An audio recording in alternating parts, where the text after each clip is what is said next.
ሰላም ዛሬ በጣም በቀላሉ መንገድ መደመር ነው የምንማማረው በጣታችን በመቁጠር።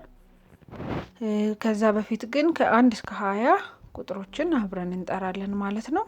1 2 3 4 5 6 7 8 9 10 11 12 13 14 15 16 17 18 19 20 በጣም አሪፍ።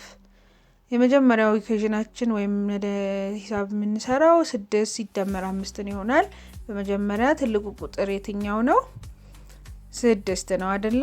ስለዚህ በቀይ ያከበብኩት ማለት ነው 6። ትንሹ ቁጥር ደግሞ የትኛው ነው? 5 ነው ማለት ነው። ስለዚህ 6ን በቃላችን እንይዝና 5 ጣታችንን እናወጣለን። ከ6 ጀምሮ እንቆጥራለን። 7 8 9 10 11 ስለዚህ 6 ሲደመር 5 ስንት ነው? 11 ነው ማለት ነው። ቀጣዩ ደግሞ የምንሰራው ጥያቄ 8 ሲደመር 4 ይሆናል። ትልቁ ቁጥር አሁንም የትኛው ነው? 8 ነው። ትንሹ ቁጥር ደግሞ 4 ነው። ስለዚህ 8ን በቃላችን እንይዝና 4 ጣታችንን እናወጣለን። ከ8 እንጀምራለን፣ እንቆጥራለን። 9 10 11 12 ስለዚህ በጠቅላላው 12 ይሆናል ማለት ነው። እሺ ቀጣይ ደግሞ የምንሰራው 9 ሲደመር 7 ነው። እስቲ አሁን ትልቁን ቁጥር ማን ነው የሚነግረኝ? 9። በጣም ጎበዞች። 9 ሲደመር 7 ትንሹ ቁጥር ስንት ነው? 7 ነው አይደለ? ስለዚህ 9ን በቃላችን እንይዛለን። 7 ጣታችንን ወደ ላይ እናወጣና ከ9 በመጀመር የእጃችን ላይ ያሉትን ጣቶች እንቆጥራለን። 10 11 12 13 14 15 16 ስለዚህ 9 ሲደመር 7 ስንት ነው? 16 ነው ማለት ነው።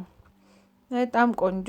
ቀጣይ ደግሞ የምንሰራው 5 ሲደመር 12 ትልቁ ቁጥር የትኛው ነው? 12 ነው አይደለ? አዛን ትንሹ ቁጥር ስንት ነው? 5። እስቲ 5 ጣታችንን ወደ ላይ ከፍ እናደርጋለን።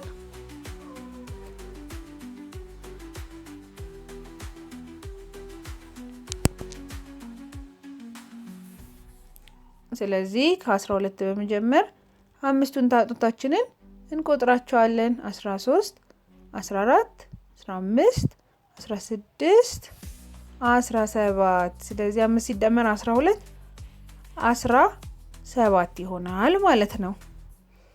3 ሲደመር 16 እስቲ ማን ነው የሚሰራልኝ? ትልቁ ቁጥር የትኛው ነው? 16 ስለዚህ በመቀጠል ደግሞ ትንሹ ቁጥር የትኛው እንደሆነ እናያለን ማለት ነው። ትንሹ ቁጥር ስንት ነው? 3 ነው ማለት ነው። ስለዚህ 3 ጣታችንን እናወጣለን። ከ16 ጀምረን እንቆጥራለን። 16 አይደለ? አሁን 17 18 19 ስለዚህ 3 ሲደመር 16 19 ነው ማለት ነው። በጣም አሪፍ። እሺ ቀጣይ 6 ሲደመር 7 ትልቁ ቁጥር የቱ ነው? 7 ነው አይደለ?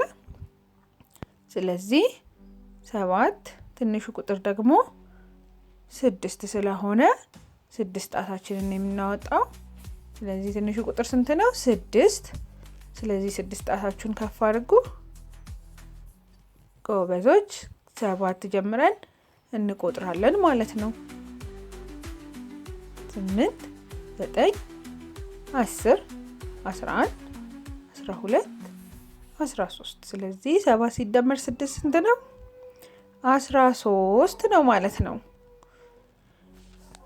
በዚህ መንገድ በጣም በቀላሉ በጣታችን እየቆጠርን መደመርን መለማመድ እንችላለን። በቀጣይ ደግሞ በጥንቸሎች አድርገን መደመሮችን እንማማራለን። ቻው።